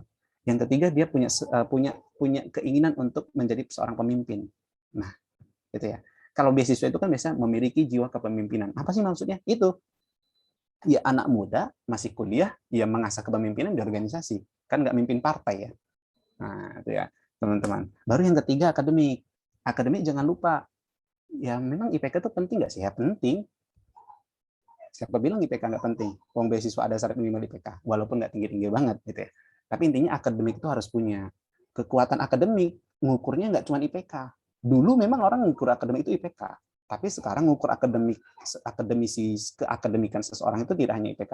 IPK masuk kategori, tapi kategori berikutnya adalah dia pernah ikut lomba di bidang ini atau tidak. Dia pernah ikut riset di bidang ini atau tidak. Dia pernah menerbitkan jurnal di bidang ini atau tidak. Nah, itu ukuran akademik yang sekarang gitu ya. Jadi orang nggak bisa lagi bilang, ya IPK saya akademisi Bang. Kenapa? IPK saya 3,9. Ya, kalau saya sama Kak Alfi Husni di IAINU ini tuh dapat 3,9 mudah banget gitu loh. Nah, jadi nggak tahu kalau di PT IKI gitu ya. Jadi akademiknya seseorang itu nggak bisa diukur dengan hanya IPK, tapi dia benar-benar punya misal tadi punya riset, aktivitas akademik di bidang itu atau tidak. Terus literasi. Literasi itu kan definisinya panjang kali lebar ya. Tetapi definisi literasi paling awal itu adalah kemampuan membaca, menganalisis dan berbicara lah ya. Nah, memang itu penting ya teman-teman ya, menulis dan berbicara. Kadang kita punya gagasan yang bagus, tapi ketika kita tidak punya kemampuan mengartikulasikannya menjadi sesuatu yang menarik, nah itu menjadi kekurangan. Nah, oleh karenanya literasinya harus meningkat nih, public speaking-nya diasah, skill menulisnya diasah dan seterusnya. Dan terakhir, bahasa Inggris. Tadi udah disinggung oleh Kak Alfi Husni. Nah, mau nggak mau, kita harus bisa pakai bahasa global ya. Mau nggak mau kita harus akuin kalau bahasa Inggris adalah bahasa yang dipakai secara umum di event-event internasional. Mungkin di beberapa event boleh pakai bahasa Arab juga ya. Karena bahasa Arab juga bagian bahasa resmi PBB. Tapi memang kebanyakan kesempatan itu terbuka bagi teman-teman yang bisa bahasa Inggris. Jadi ini nggak ada alasan lagi ya untuk bilang ya kalau nggak bisa bahasa Inggris gimana? Ya udah nggak bisa apa-apa, nggak usah dilanjut gitu loh. Nah justru yang harus pertanyaan kalau nggak bisa bahasa Inggris gimana caranya biar bisa gitu ya. Kalau saya simpulkan mahasiswa itu mahasiswa ekonomi syariah biar bisa mendunia ikut konferensi di dalam maupun di luar negeri, satu harus aktif secara akademik, non akademik, update informasi, dan kedua kontributif berorganisasi ya, ikut hima eksar ini dan seterusnya, dan yang ketiga adalah kompeten. Benar-benar menguasai juga dong, jangan sampai cuma hukum jurusan ekonomi tapi nggak menguasai isunya gitu ya. Nah kompetensi itu menjadi kunci. Anak muda itu harus punya kompetensi sehingga dia bisa berkontribusi ya. Berikutnya Tahta. Oke. Next. Oke. Oh, ini Tahdus bin Imah aja sekilas-sekilas ya. Nah, ini kebetulan saya kali itu di Kuala Lumpur ya, ikut World Islamic Economic Forum gitu ya. Jadi ini event sebenarnya non akademik tapi lebih ke kebijakan-kebijakan gitu ya. Ini di KLCC ya, ini adalah beberapa aktivitas saya aja sih. Lanjut aja coba secara cepat teman-teman. Next, ini ketika ikut short course atau ya di Malaysia yang sebelumnya tadi ada di Australia di Cardiff University, terus ini di Turki dan seterusnya. Nah ini yang terakhir ini di India. Dan ini semuanya adalah teman-teman background saya sebagai mahasiswa hukum ekonomi syariah tidak membatasi saya untuk bisa beraktivitas di dalam maupun di luar negeri, gitu ya. Artinya teman-teman juga punya kesempatan yang sama, apalagi teman-teman yang tinggal di dalam tanda kutip Jakarta. Ketika saya mendaftarkan diri untuk daftar beasiswa LPDP dan memilih kampus ke UI, salah satu alasan saya tulis kenapa saya pilih UI adalah karena saya pengen mudah mendapatkan akses di Jakarta itu. Saya tulis itu secara spesifik. Akses apa yang kamu maksud, kata wawancara. Akses secara geografis maupun akses secara geografis terutama. Kalau di Jakarta, kita mudah ketemu regulator, kita mudah ketemu ahli, mudah banget undang siapa-siapa yang pengen kita dapatkan, itu tinggal kita datengin gitu ya. Dan itu yang saya rasakan ketika saya ada di Jakarta. Makanya saya, walau orang bilang Jakarta kan banyak macetnya bang bla bla bla. No, oke, itu minusnya, tapi saya lebih banyak lihat plusnya gitu ya. Sebagai orang yang pengen belajar, ini tempat yang kondusif untuk saya untuk bangun jaringan dan juga untuk belajar kepada ahli-ahli langsung. Terima kasih teman-teman, itu yang saya share pada kesempatan kali ini. Semoga ada manfaatnya daripada apa yang saya bagikan. Teman-teman yang tertarik terkait isu-isu ekonomi Islam, boleh banget diskusi sama saya, baik itu lewat Instagram maupun lewat WhatsApp saya, dan juga tentu isu-isu kepemudaan ya, karena banyak concern sebenarnya di isu-isu kepemudaan. Dan yang terakhir mungkin saya saat ini aktif membimbing teman-teman untuk daftar beasiswa S2 LPDP. Nah ini teman-teman kalau punya, kebetulan kita semacam punya, saya pengalaman membuat semacam modul kayak gitu ya, untuk bisa diajarkan, bisa diduplikasi di beberapa tempat. Nah, dan sekarang saya rutin melakukan memberikan konsultasi secara pro bono, secara gratis kepada siapa-siapa yang ingin mendapatkan beasiswa S2 LPDP dan yang juga tuh memenangkan lomba musabaqah makalah ilmiah Al-Qur'an gitu ya. Jadi pokoknya apa yang saya pernah laluin itu saya senang untuk bagiin. Karena hidup saya banyak dibantu oleh orang, saya juga berusaha untuk bisa berkontribusi semampu saya. Jadi teman-teman yang pengen update tentang isu-isu ini, boleh banget. Atau yang ketiga, di kantor saya, di Asosiasi Fintech Syariah Indonesia, saya ketika aktif di sini, saya berkomitmen meningkatkan penelitian dan pengembangan di bidang fintech syariah. Jadi teman-teman yang pengen nulis skripsi, nulis jurnal, yang isunya fintech syariah, dan butuh data, butuh narasumber expert, dan seterusnya, itu boleh banget ya, hubungin kami, nanti kita bantu. Karena kita pengen membangun ekosistem ekonomi syariah di Indonesia biar lebih masif gitu. Terima kasih, semoga bermanfaat. Assalamualaikum warahmatullahi wabarakatuh. Saya kembalikan ke Tahta. Terima kasih Bapak Rusdi Hamka, terima kasih Bapak Handika Surbakti yang telah memaparkan ya. Semoga apa yang dipaparkan beliau ini bisa menjadi aplikasi kita di kedepannya ya. Oke, untuk sesi selanjutnya kita akan masuk ke sesi pertanyaan. Nih mumpung waktunya sangat panjang untuk pertanyaan, silahkan untuk menulis pertanyaannya di kolom chat ya.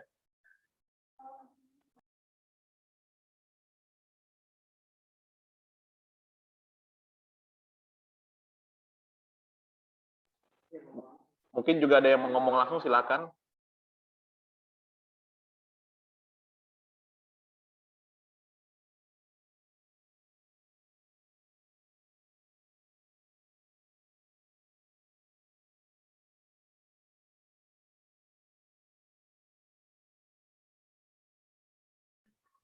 Oke, yang pertama ada dari Putri Salsabila ya. Menurut kakak, apa perbedaan yang mendasar dari sistem pembelajaran ketika kuliah di Indonesia dengan di luar negeri? Selain dari segi bahasanya dan juga belajar dari pengalaman kakak, prospek pekerjaan yang kakak dapatkan ketika kakak telah lulus dari luar negeri bagaimana? Mungkin ada yang mau menjawab, Kak? Oke, boleh saya komentar sedikit ya. Saya respon sedikit pertanyaan dari Mbak Putri Salsabila. Apa ini terkait dengan perbedaan mendasar belajar di dalam dan di luar negeri. Nanti mohon Handika juga lengkapi ya, karena pengalamannya juga lebih banyak gitu gimana kita belajar di luar.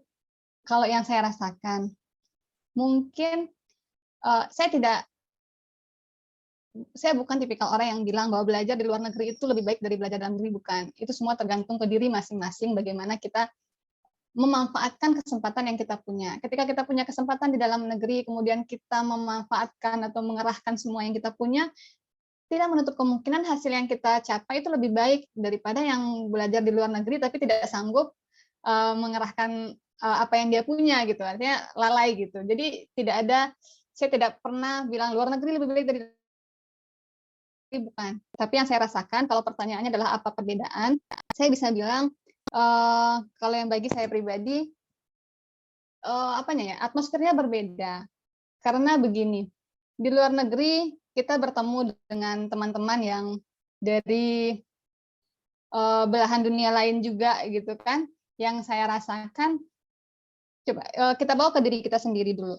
Saya pergi ke Malaysia, itu kan effortnya juga lumayan luar biasa. Saya melalui ini, ada tes yang harus saya lalui, ada persiapan-persiapan yang harus saya jalankan, yang kemudian ketika itu berhasil saya capai, masuk akal nggak kalau saya kemudian kuliah itu main-main?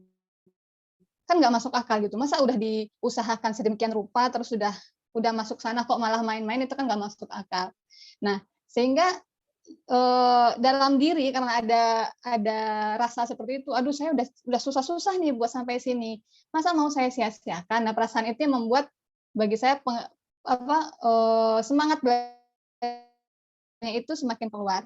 Kemudian yang kedua, bertemu dengan teman-teman dari belahan bumi lainnya gitu, dari negara-negara lain yang saya rasa juga sama pemikirannya dengan saya.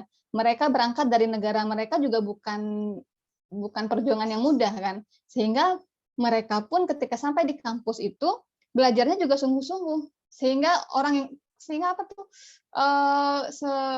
atmosfer untuk berlombanya, kemudian ingin memberikan yang terbaik gitu tuh terasa sekali ketika berkuliah di luar gitu, karena memang orang-orang yang ke sana adalah orang-orang yang mengusahakan itu dengan luar biasa.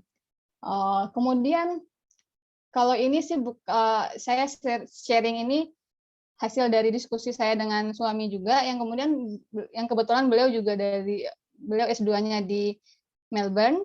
Beliau bilang memang berbeda gitu. 1 tahun, beliau cuma 1 tahun kuliah di Australia. Beliau bilang itu adalah masa terbaik beliau untuk mengasah critical thinking beliau. Jadi memang di luar itu dipaksa kita untuk berpikir kritis. Walaupun di dalam negeri juga ada, cuma seperti yang saya bilang tadi, karena kita dipengaruhi oleh lingkungan sekitar kita yang semua bergerak ke arah sana, ya udah kita ikutan terbawa arus gitu. Bahkan mungkin ada sempat kita ada rasa malas, tapi kemudian melihat teman-teman yang lainnya kok pada semua bergerombol untuk bersemangat, semua bergerombol untuk berdiskusi, semua bergerombol untuk ke perpustakaan membaca, itu membuat kita jadi ya udah ikutan juga gitu kan. Makanya kalau kita ikan kecil dan berada di dalam lingkungan yang mengarah ke tempat yang baik, insya Allah kita juga akan mengarah ke situ. Jadi itu yang paling saya rasakan, atmosfernya berbeda. Satu lagi, mungkin bagi saya perjuangannya itu juga agak lebih berat. Karena kalau di dalam kita sudah terbiasa dengan lingkungan di Indonesia, kita terbiasa dengan mungkin kita punya keluarga juga di daerah situ, jadi adalah hal-hal yang membantu kita. Sedangkan kalau kita kuliah di luar negeri, kita mungkin di sana sendirian atau mungkin ada teman tapi tidak ada keluarga, kita harus beradaptasi dengan lingkungan baru, kita harus beradaptasi dengan makanan baru, itu juga bukan hal yang gampang gitu kan bagi sebagian orang. Itu apalagi kalau saya kan orang Sumatera Barat. Orang Sumatera Barat ini katanya punya kutukan lidah gitu. Jadi kutukan lidahnya kalau makannya nggak yang makanan Padang itu kayak nggak enak, ada yang bilang gitu. Dan termasuk saya kayaknya kena kutuk gitu. Jadi kalau saya ke tempat baru, saya susah sekali buat menyesuaikan diri dengan makanan. Makanya dulu waktu saya kuliah di Surabaya, Ekonomi syariah. jadi gini, waktu pertama kali ke Jawa aja, waktu pertama kali ke Jawa itu saya 2006. Waktu itu ada musabaqah Qiraatul Kutub di Kediri. Kalau Kediri kan masakannya manis-manis ya. Saya itu 3 hari nggak makan nasi. Selama perlombaan itu saya nggak bisa makan di sana. Jadi saya cuma udah beli roti, minum, udah itu aja. Memang lidahnya itu nggak bisa. Nah begitu juga dengan teman-teman ketika pergi ke tempat baru, mungkin itu sebuah hal yang juga diperjuangkan. Jadi perjuangan kondisi-kondisi yang membuat kita harus melakukan perjuangan lebih. Saya rasa itu sih yang membedakan antara kuliah di luar dan di dalam negeri. Mungkin lanjut ke Bawah sebentar. itu aja ya tadi ya, udah terjawab ya. Oke, mungkin bisa ditambahkan sama. Ya mungkin Pak Andi bisa mau menjawab. Oke, thank you Tata dan juga pertanyaan dari Putri. Kita harus akuin kalau sistem pendidikan kita belum sebagus negara-negara lainnya ya. Dan Indonesia itu negara paling banyak prodi ekonomi syariahnya di dunia, paling banyak. Tapi serapannya ke dunia kerja sangat minim. Walaupun saya nggak 100% setuju bahwa kuliah untuk mengisi kursi-kursi kosong di industri, tetapi itu ada isu di sana. Memang saya lihat itu ya. Walaupun saya dalam perspektif short course ya, bukan kuliah S2 yang setahun 2 tahun, tapi yang saya lihat itu dari sistem itu memang udah ada jelas perbedaannya. Tentu akhirnya sistem yang beda melahirkan kualitas yang berbeda. Ada riset teman-teman bahwa manusia itu terbagi 2.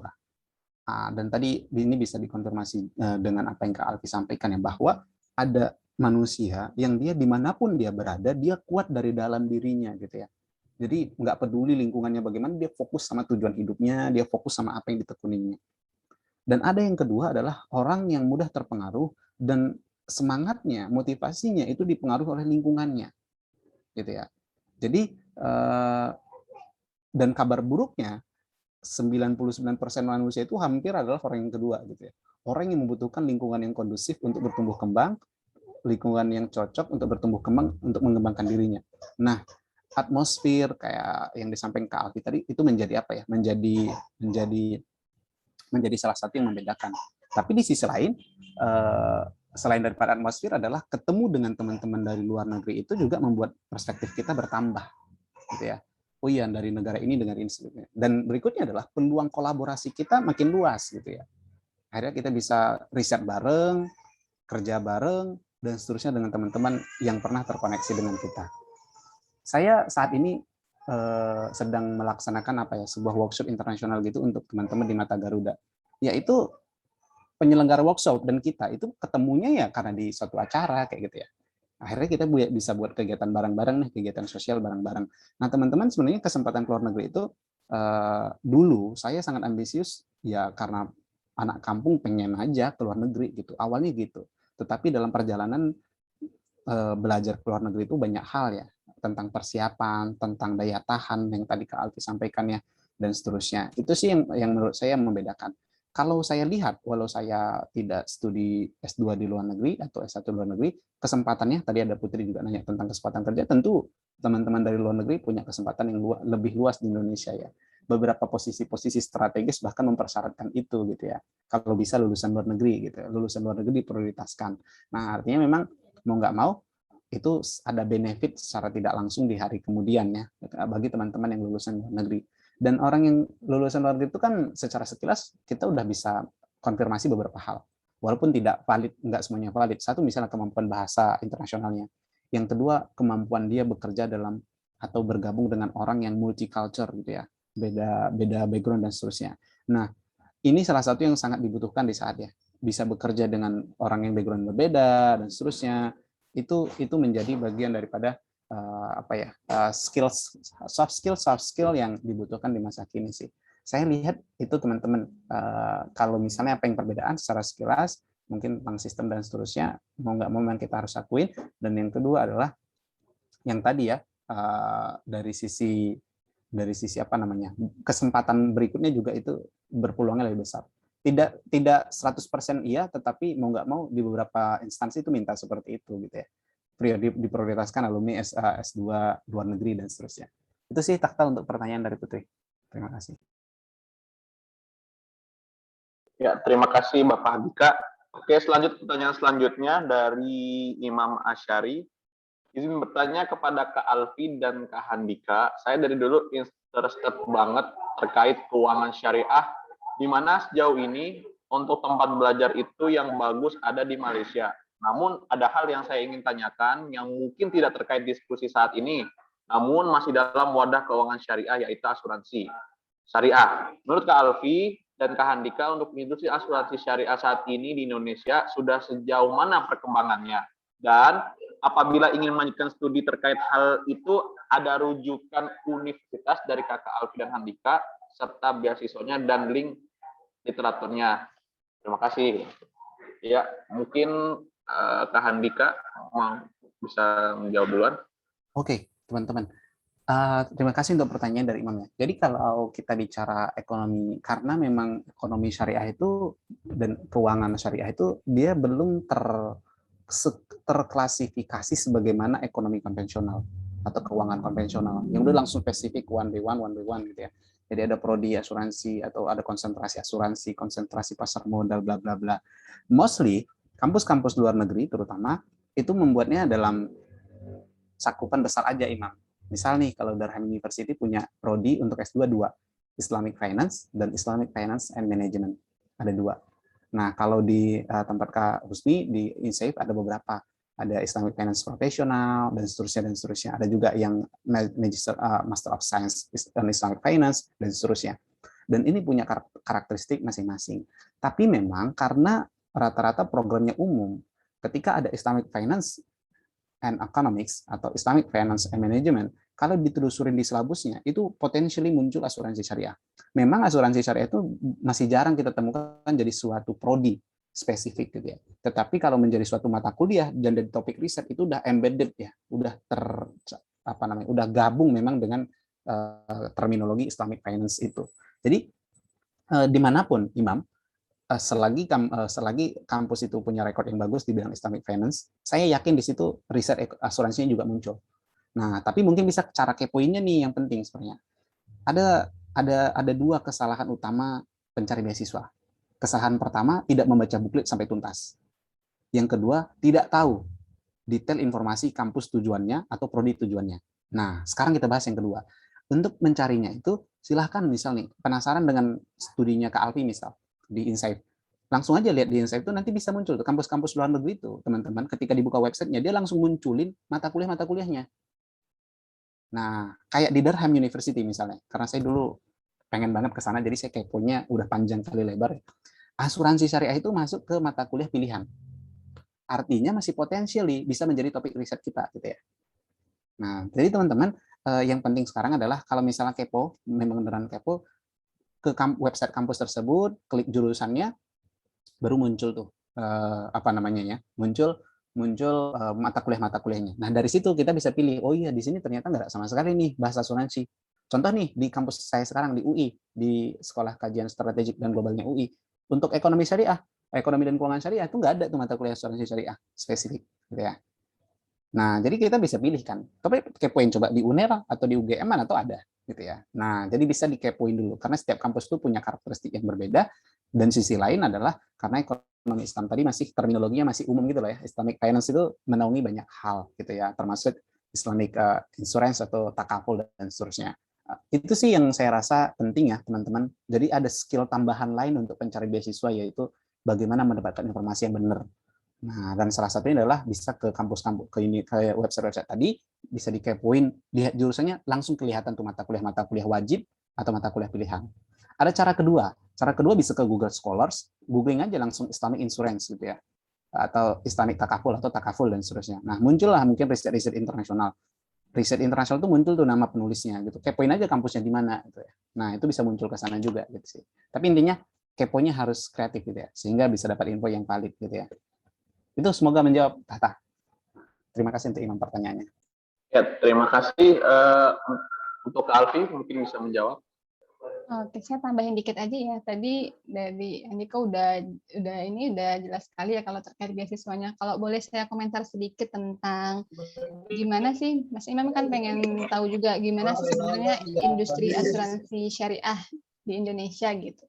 Saya mau komentar itu sedikit. Kita nggak usah ngomong industri asuransi syariah dulu ya. Kita kalau ngomongin asuransi sendiri itu di Indonesia juga masih agak berat ya. Ya, kalau kita ngomongin asuransi di Indonesia. Nah, jadi ini kalau teman-teman ingat mungkin ada sering diceritakan orang-orang juga ini biasanya kalau motivator sering cerita tentang ada orang mau bikin pabrik sendal gitu kan di sebuah tempat. Kemudian disuruhlah si A ke sana, dia lihat oh ternyata di situ orang-orang pada nggak pakai sendal.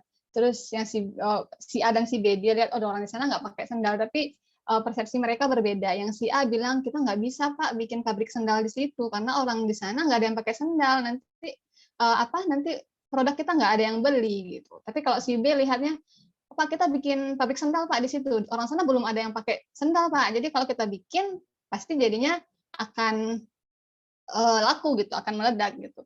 Kalau saya melihat ada keterkaitan di situ, saya melihat ini juga pengalaman saya pribadi waktu saya berusaha mencari asuransi yang ingin saya pakai gitu untuk saya dan keluarga, saya memang agak kesulitan mencari yang syariah. Bukan mencarinya sulit sih, memang ada beberapa, tapi memang tidak sebanyak yang konvensional asuransi syariah yang saya temukan.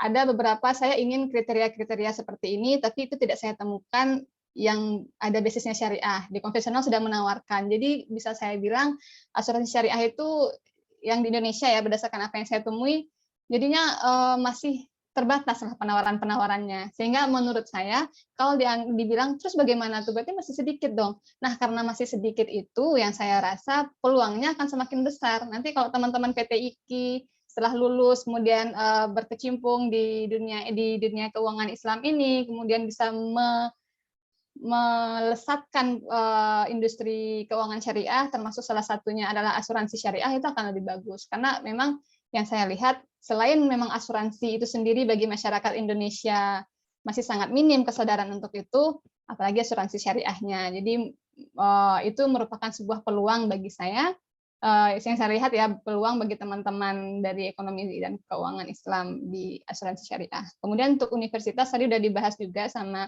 Andika, kalau di kampus saya itu memang termasuk salah satu mata kuliah aja takaful itu. Jadi ada satu mata kuliah dan ya teman-teman perlu itu cek betul-betul karena kan di situ juga ada mata kuliahnya apa, bahkan kita juga bisa lihat dosen pengampunya siapa gitu sehingga kalau memang teman-teman kan udah lihat nih oh ya ini saya kenal sama Bapak ini beliau banyak memberikan ide tentang asuransi syariah, ide beliau tentang asuransi syariah saya suka dengan ide beliau gitu kan. Kemudian teman-teman tinggal cek beliau di kampus ini sehingga ya udah itu adalah salah satu cara yang menurut saya akan lebih cepat mengantarkan teman-teman ke target yang dicari profesornya, lihat kampusnya, itu merupakan cara yang tepat. Kalau untuk beasiswanya ya itu tadi, bisa yang sudah disampaikan di awal tadi. Oke, sepertinya itu aja ya Mas Tahta, terima kasih. Terima kasih Kak Alfi. Oke, untuk pertanyaan selanjutnya dari Ibnu Zufar. Assalamualaikum Kak, izin bertanya, biasanya seseorang ketika dikasih kesempatan seperti student exchange atau beasiswa ke luar negeri, suka atau event tertentu ya, muncul rasa insecure. Nah, bagaimana sih cara mengatasinya? Lalu bagaimana cara kita mencari info-info tentang event-event seperti student exchange tersebut? Ya, mungkin Kak Alfi mau menjawab duluan. Oke, saya dulu ya. Saya mungkin dikit aja nih tentang insecure. Karena betul-betul saya mengalami itu. Insecure pasti nggak tahu. Saya ini termasuk orang yang untuk ngomong di sini aja saya juga insecure ini kan. Aduh saya disandingkan sama Handika ini gitu. Apa saya ini banget gitu kan. Berbicara di depan teman-teman PTIK itu saya insecure. Nah, terkait pengalaman saya waktu kuliah di INSAFE, bisa dibilang 1 semester awal itu adalah masa-masa yang paling berat, karena banyak hal waktu itu kebetulan di saya yang harus saya berdamai dengan hati saya, dengan pikiran saya. Kebetulan waktu itu banyak hal. Pertama, waktu itu saya masih punya anak yang umur 2 bulan. Nah, itu saya ibu baru yang kuliah, jadi itu sebuah PR juga kan, bagaimana saya menyesuaikan. Itu umur 2 bulan malam nggak tidur itu. Ya, anak umur 2 bulan tuh biasanya malam nggak tidur, tidurnya mereka siang. Jadi saya malam itu nggak tidur, pagi sampai sorenya belajar gitu. Jadi itu merupakan sebuah PR juga. Kemudian bertemu dengan, terus yang kedua bahasa dulu deh, bahasa. Saya udah lama nggak menggunakan bahasa Inggris. Kebetulan waktu itu di pondok saya, alhamdulillah pondoknya wajib bahasa sih, itu nilai plus juga, saya merasa bersyukur. Tapi semenjak saya S1, kemudian sampai selanjutnya, itu saya udah nggak ngomong bahasa Inggris lagi kan, nggak ngomong bahasa Arab, nggak ngomong bahasa Inggris. Jadi lidah itu rasanya kalau mau diajak komunikasi kok berat sekali. Kadang lagi kuliah itu saya punya pertanyaan, saya punya ide gitu, mau ngomong itu rasanya berat sekali gitu. Saya ada pertanyaan nih, tapi ya Allah harus ngomong bahasa Inggris lagi gitu. Malas. Padahal saya tahu tuh, saya ingin sampaikan ide saya tuh terkait apa yang ditanyakan dosen. Tapi mikir, aduh bahasa Inggris lagi, itu memang bikin saya insecure. Apalagi belum lagi lihat teman-teman yang dari negara lain gitu kan, kok ngomongnya plus aja gitu bahasa Inggrisnya, itu bikin insecure, betul itu bikin insecure. Tapi kayak mana, ya udah, di awal-awal itu terjadi ya biasa gitu. Tapi seiring berjalannya waktu, ya udah kita harus lawan. Kan nggak mungkin juga kondisi belajar kayak gitu terus kan. Akhirnya yang pertama yang saya lakukan, berhubung saya bukan anak keuangan juga dasarnya, sehingga itu tambah satu lagi yang menambah insekuritas saya. Saya nggak paham nih orang ngomongin apa, saya belum pernah belajar. Jadi yang saya lakukan adalah saya ingin punya komunitas kecil, teman-teman, beberapa orang dulu yang bisa menenangkan saya gitu. Ketika saya nggak paham, saya tanya ke mereka. Ketika saya punya ide, saya ngomong ke mereka dulu, saya latihan. Jadi kalau lingkupnya kecil itu saya rasanya lebih pede gitu, lebih berani. Jadi punya teman dari, jangan Indonesia semua ya, jadi cari juga teman-teman dari negara lain, berlatih ngomong dulu sama mereka, sehingga lama-kelamaan Oke, teman-teman ini menerima nih pemikiran saya. Teman-teman ini paham kok yang saya omongin gitu. Walaupun bahasa Inggris saya mungkin tidak sekeren teman-teman dari Inggris, ya iyalah kan, kalau nggak mungkin dibandingkan sama mereka gitu. Tapi teman-teman ini paham loh, ide saya ini sampai kok gitu. Ya udah, akhirnya saya mulai gitu, berani ngomong, berani bertanya. Nah, gitulah. Jadi kalau saya sih tipsnya punya teman-teman kecil dulu, beberapa orang dulu latihan ngomong di sana. Kemudian baru insya Allah sih lama-kelamaan PD-nya akan muncul. Mungkin itu aja dari saya. Terima kasih. Terima kasih Kak Alfi. Mungkin Kak Handika ingin menjawab? Oke, thank you Tahta. Pertanyaan yang menarik ya, gimana berdamai dengan insekuritas itu. Dan rasa insecure itu sesuatu yang biasa teman-teman. Itu pasti banget ya kita merasa pernah ketika kita berada di kondisi baru, dapat kesempatan baru, merasa yang sesuatu itu something yang common. Sesuatu yang sangat biasa sih sebenarnya. Tapi memang cara terbaik untuk melawan insecure itu adalah dengan mempersiapkan diri ya. Nah, jadi termasuk untuk percaya diri itu sebenarnya kita percaya diri ketika kita menguasai sesuatu gitu ya. Dan ketika penguasaan kita itu terkonfirmasi, kita bisa menghilangkan rasa insecure itu atau rasa khawatir itu. Nah, sebenarnya insecure itu membuktikan ya bahwa kita pada akhirnya hanya manusia gitu ya. Bukan malaikat gitu ya. Jadi itu harinya adalah sebenarnya, kalau saya ngelihat rasa insecure itu sebagai reminder dari Allah kepada kita bahwa kita terus harus belajar gitu ya, baik itu belajar untuk mempersiapkan, untuk memperlayak diri, mengikuti suatu acara ataupun mengembangkan diri gitu sih. Dan itu hal yang biasa saja sebenarnya, tapi rasa insecure itu bisa dikurangi dengan tadi ya beberapa tips. Salah satunya dengan Kak Alfi sampaikan, saya sangat setuju, itu punya support system yang bisa menerima kita dalam keadaan apa adanya gitu. Dan kabar baiknya teman-teman, walaupun dari beberapa pengalaman saya, suasana belajar di luar negeri itu membuka peluang untuk itu gitu loh, memberikan kita keamanan psikologis untuk menjadi orang bodoh gitu loh. Jadi kita nggak dijudge ketika bilang aku nggak tahu gitu. kita nggak dijudge bahasa Inggrisnya grammarnya nggak pas tuh gitu ya. Mereka nggak. Nah, jadi saya melihat itu mungkin nggak bisa dipukul rata, tetapi yang saya rasakan seperti itu gitu. Ya bayangin saya juga ya teman-teman, ya bahwa saya masuk pesantren ketika itu saya bahasa Indonesia saya belum fasih gitu ya. Terus saya masuk ke kampus ke UIN gitu ya, ke IAIN kala itu juga ya bahasa Inggrisnya masih basic banget lah ya. Dan 2014 saya punya kesempatan konferensi pertama ke luar negeri. Dan itu kala itu dalam 1 minggu lebih acara itu saya lebih banyak mengamati gitu ya. Mengamati aja, oh berarti cara presentasi yang baik itu kayak gini nih. Oh, memulai pertanyaan itu seperti ini. Memulai ngasih gagasan tuh kalimatnya seperti ini gitu ya. Nah, belajar terus gitu ya. Jadi caranya adalah setelah itu, tapi ketika ikut konferensi kedua, ketiga udah berubah tuh. Udah mulai bisa aktif bertanya, udah mulai aktif menyampaikan gagasan. Nah, bahkan di konferensi-konferensi berikutnya udah mulai mendominasi dalam tanda kutip ya. Udah mulai memimpin grup dan seterusnya. Tapi memang kuncinya adalah kita punya growth mindset, pola pikir yang bertumbuh. Pola pikir yang bertumbuh itu apa sederhananya, Bang Handika? Pola pikir yang bertumbuh yang sederhana definisi adalah kita meyakini bahwa kemampuan atau kemampuan untuk belajar itu enggak fix gitu ya. Bahwa setiap orang itu bisa mempelajari apapun itu ya. Namanya skills dia bisa dipelajarin gitu ya. Jadi kita punya pemikiran seperti itu. Jangan berhenti dirasa insecure, tetapi apa yang membuat aku insecure itu di breakdown gitu ya. Oh iya, aku insecure mungkin karena bahasa Inggris aku nih. Aku insecure karena nggak kuasai materinya. Aku insecure karena penampilan aku mungkin biasanya acak-acakan. Nah, misal 3 ini ya, bisa kita breakdown-nya. Oh iya, bahasa Inggris. Oh iya, tadi Kak Alfi udah ngasih solusi. Berarti ya gimana caranya kita bisa kuasai bahasa Inggris itu ya dan praktekkan. Yang kedua, materinya nggak dikuasain. Nah, ya udah, gimana caranya biar kuasain. Nah, itu sih sebenarnya ya. Insecure itu semacam alarm bagi kita untuk belajar lagi. Dan that's common bagi siapapun. Bahkan kayak saya bilang tadi ya, konferensi pertama saya di luar negeri, saya hanya menyaksikan. Padahal acaranya hampir 2 minggu. Tapi ngelihat, mengamati, dan seterusnya mengamati. Ya, karena saya juga insecure kali itu. Tapi belajar. Oh iya, ini. Saya catat tuh di handphone saya. Bahkan idiom yang digunakan untuk bertanya, itu saya catat gitu ya. Saking polosnya gitu ya. Tapi ya itu tadi, di tahap awal boleh kayak gitu. Ketika kita tanamkan bahwa kita pengen belajar lagi, insya Allah kita akan bisa belajar ya. Karena manusia itu punya kecenderungan bisa belajar hal baru. Itu sih. Oh iya, tadi saya pengen nambahin sedikit tadi pertanyaan Imam ya tentang industri asuransi.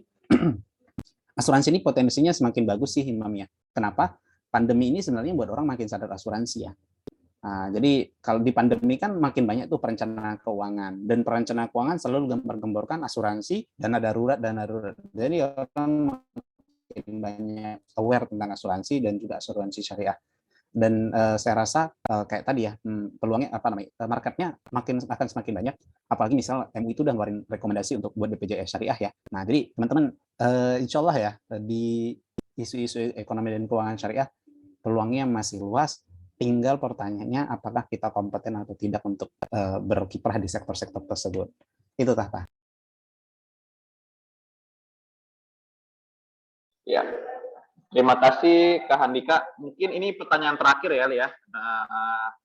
Ini dari ada mahasiswa semester 3 PT IKIN ya, dari Lucky Kartiko.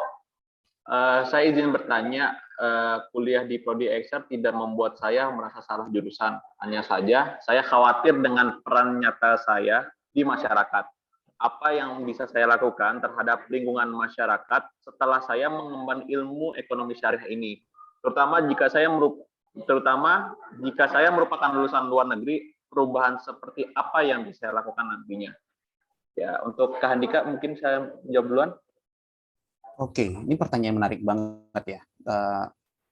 Dan ketika saya mementori anak muda, gitu ya, terutama hasil, saya sering banget dapat pertanyaan seperti ini. Dalam tanda kutip lumayan idealis. Kira-kira aku nanti kalau aku dapat kesempatan, aku memang bisa kontribusi apa ya? Apalagi nanti aku udah dibiayain kampus nih untuk berangkat. Apalagi aku udah biayain LPDP nih. Nanti LPDP nuntut apa ya? Jangan-jangan aku ini nggak layak gitu ya.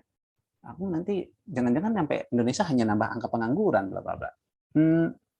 Teman-teman, kontribusi itu ragamnya banyak. Ya, kalau dalam Al-Qur'an itu kullun ya'mal ala syakilatih ya. Jadi memang kita punya porsi masing-masing gitu teman-teman untuk berkontribusi untuk negara ini gitu. Dan teman-teman ahli Quran nggak mesti tetap jadi dirinya sendiri udah berkontribusi gitu ya. Jadi ketika saya tentu teman-teman karena kata-kata kontribusi ini menjadi kata kunci dalam seleksi beasiswa, terutama beasiswa LPDP. Karena ada esai kontribusi memang. Kontribusi pasca studi. Dan saya yang udah baca ratusan esai tentang itu ketika mementoring itu saya akhirnya punya suatu rumusan ya yang saya sampaikan bahwa kontribusi itu dimanapun kita berada kita bisa berkontribusi. Nggak mesti besar-besar nih. Kalau misal nih lihat profilnya saya sekilas tadi misal, dia Bang Andika ya patut dong dapat beasiswa. Dia dari S1 udah aktif berorganisasi buat komunitas ini dan seterusnya.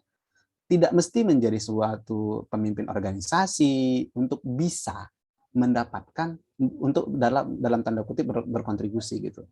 Jadi kita kuliah baik-baik teman-teman, kuliah baik-baik, terus punya pekerjaan, itu udah kontribusi bagi Indonesia loh. Kita punya usaha kita ini memberikan peluang pekerjaan bagi 2 orang, itu udah kontribusi. Jadi saran saya nggak usah terlalu nggak usah tambah pikirkan overthinking terkait kontribusi pasca studinya dahulu. Tetapi yang paling penting dahulu adalah terutama untuk mahasiswa S1. Ini konteksnya untuk mahasiswa S1 ya, bukan untuk S2. Nanti kita cerita yang lain itu. Untuk mahasiswa S1 adalah fokuslah untuk kembangkan kompetensi dahulu. Nah, apalagi masih semester 3 nih. Justru sekarang tugasnya adalah untuk bagaimana biar bisa punya kompetensi yang bagus, kualifikasinya cocok untuk bisa studi S2 dan seterusnya. Nah, nanti kita bicara kontribusi.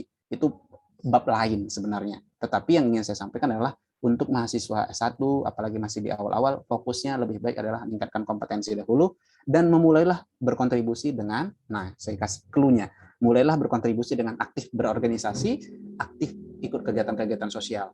Di samping rumah ada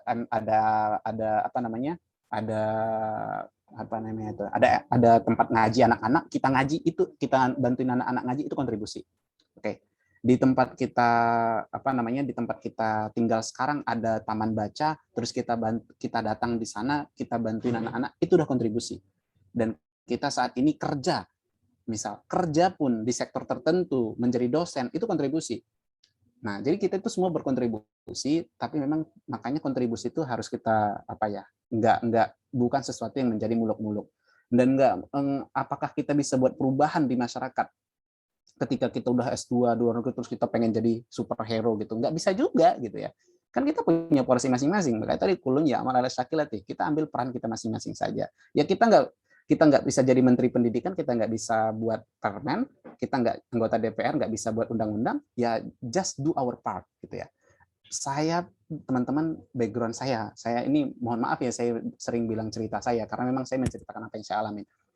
Saya itu banyak kegiatannya grassroots teman-teman, bimbingin orang di bawah-bawah gitu ya, bukan kegiatan yang berorganisasi di tingkat nasional dan seterusnya, tapi banyak yang membantu teman-teman di daerah-daerah gitu ya. Kenapa? Karena itu yang bisa saya lakukan gitu ya.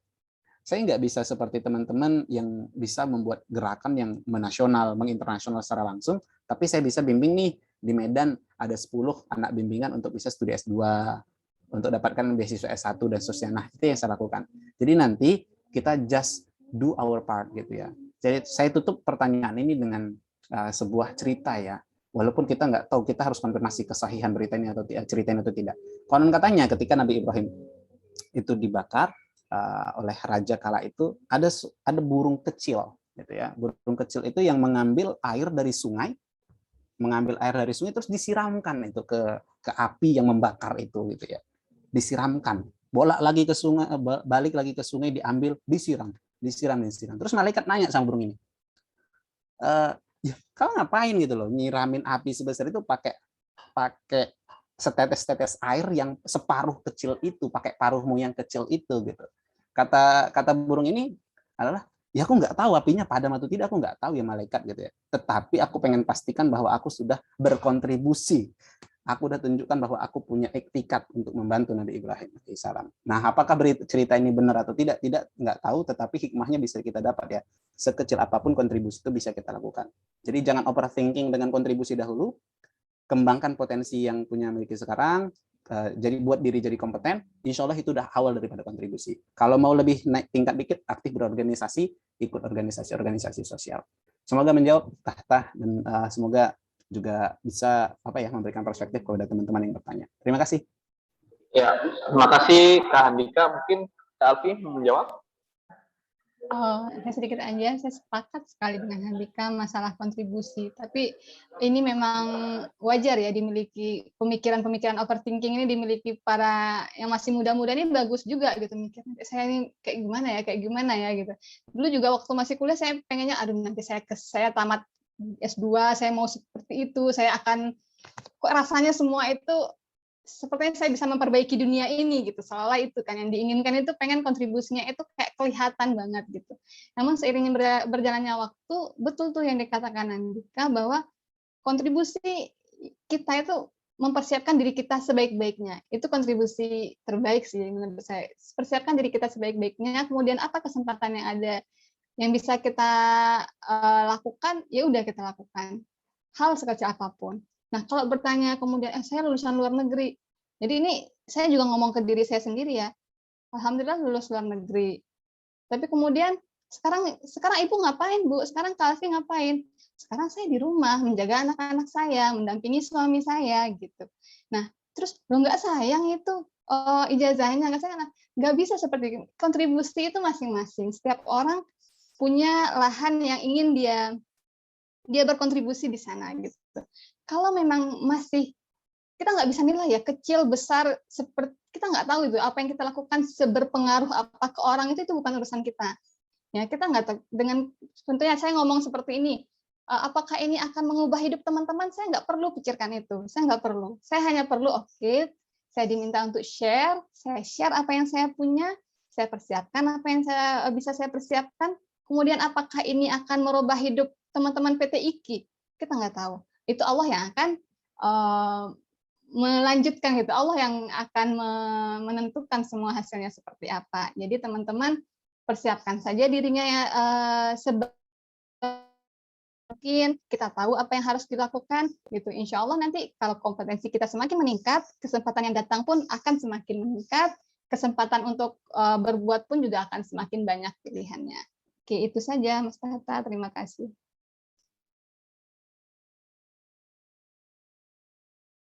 Ya, terima kasih untuk Kak Alfi atas menjawab pertanyaan. Semoga teman-teman jelas semuanya apa yang telah disampaikan Kakak Handika dan Kakak Alfi ini ya. Semoga jelas semuanya ya sudah terjawabkan ya teman-teman. Oke, untuk sesi selanjutnya penyerahan sertifikat untuk untuk ke Kakak Alfi Husni dan Kakak Handika. Oke, untuk sertifikat pertama untuk Kakak Alfi Husni, ini ya sertifikatnya Kak. Ya, ntar kami akan serahkan via WA atau ntar via Gmail ntar dari panitia. Boleh senyum dulu Kak, ini mau di SS dulu.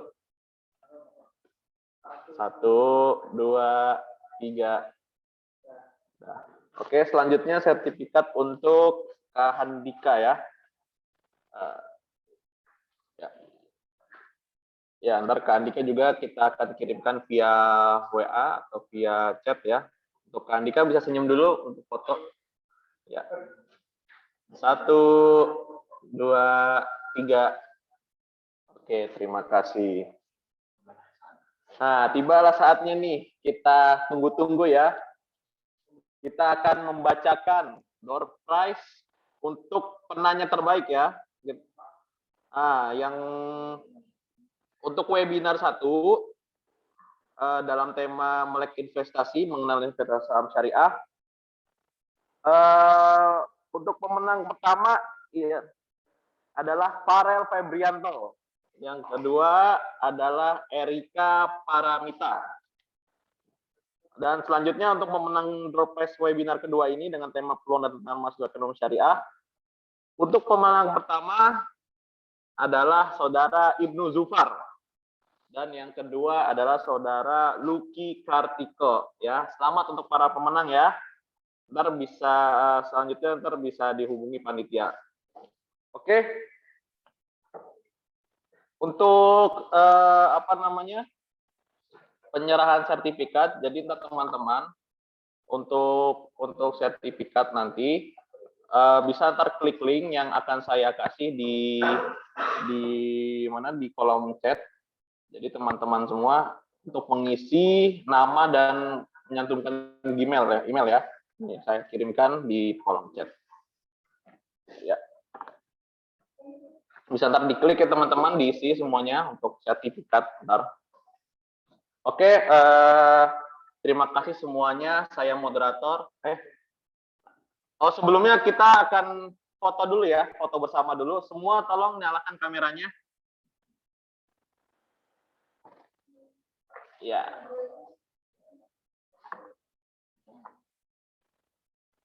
Oke, kita hitung 1, 2, 3. Ya, lanjut. 1, 2, 3. Oke. Oke, bagian selanjutnya. 1, 2, 3. Ya. Terima kasih semuanya. Alhamdulillah kita sudah selesai untuk pemaparan materi. Semoga apa yang disampaikan beliau-beliau yang orang hebat ini bermanfaat ya bagi kita semua dan bisa diaplikasikan ntar kita di depannya. Intinya semua kuncinya adalah bahasa ya. Kalau kita mau keluar negeri gimana kita mau berbicara dengan orang-orang? Karena ada pepatah yang mengatakan ad-dunya madinatul ilmi wal lugha babu. Jadi dunia ini adalah kota ilmu dan bahasa adalah kuncinya. Bahasa itu kunci paling terpenting. Itu yang saya tangkap ya. Karena saya dulu pernah ke luar juga, bahasa itu segalanya. Karena kalau nggak ada bahasa, ya kita hanya cuman jalan aja, nggak bisa tahu kamar mandi di mana, nggak tahu di mana kita makan di mana. Intinya bahasa. Dan juga kerja keras, sungguh-sungguh apa yang harus kita capai semuanya. Saya moderator. Pamit undur diri. Terima kasih. Saya serahkan acara selanjutnya ke pembawa acara. Assalamualaikum warahmatullahi wabarakatuh. Waalaikumsalam warahmatullahi wabarakatuh. Baiklah, acara yang selanjutnya itu penutup. Marilah kita tutup acara hari ini dengan membaca hamdalah. Alhamdulillahirrahmanirrahim. Wabillahi taufiq wal hidayah. Wassalamualaikum warahmatullahi wabarakatuh. Waalaikumsalam warahmatullahi wabarakatuh. Terima kasih Kakak Andika, Kak Alfi. Terima kasih semuanya teman-teman. Sehat selalu. Terima kasih Kak Alfi. Terima kasih Andika. Sama-sama Kak. Thank you Pak Kaprodi, Mas Dito. Thank you Dito.